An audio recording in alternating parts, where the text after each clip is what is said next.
No doubt Nigel Farage, joining us from London, says would notice the same thing.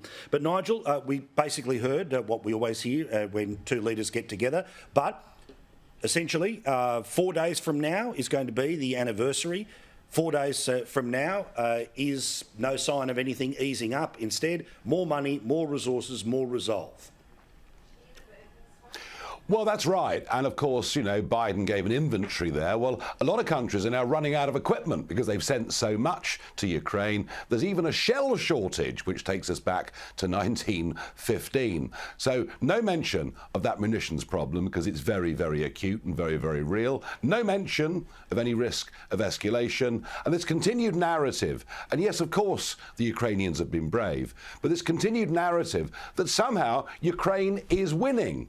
And this seems to be something Western media want us to believe.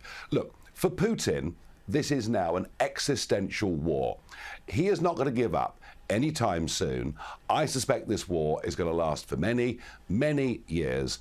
And I think, as I mentioned earlier, the Zelensky idea that we're going to help him retake Crimea, I think that's frankly for the birds. On Biden himself, I was astonished that he advertised the number of times that he's visited there. I even thought Hunter, his son, who was earning so much money out of Ukraine, might have got a mention. And funny, isn't it, that both of the impeachments of Donald Trump were to do with Biden's activities in Ukraine. So maybe that will help raise a few more questions about this man's past. Extraordinary as well that literally when he went to mention another $500 million in aid, he reaches for a piece of paper as if he's going to hand a cheque over, which, I mean, I know that's not how it's done, but it was an extraordinary example and a little metaphor for what's been happening right now. Nigel, thank you for being so patient. I wanted to get your insight both as it was happening and after it has happened. We'll talk normally next week. Do appreciate it.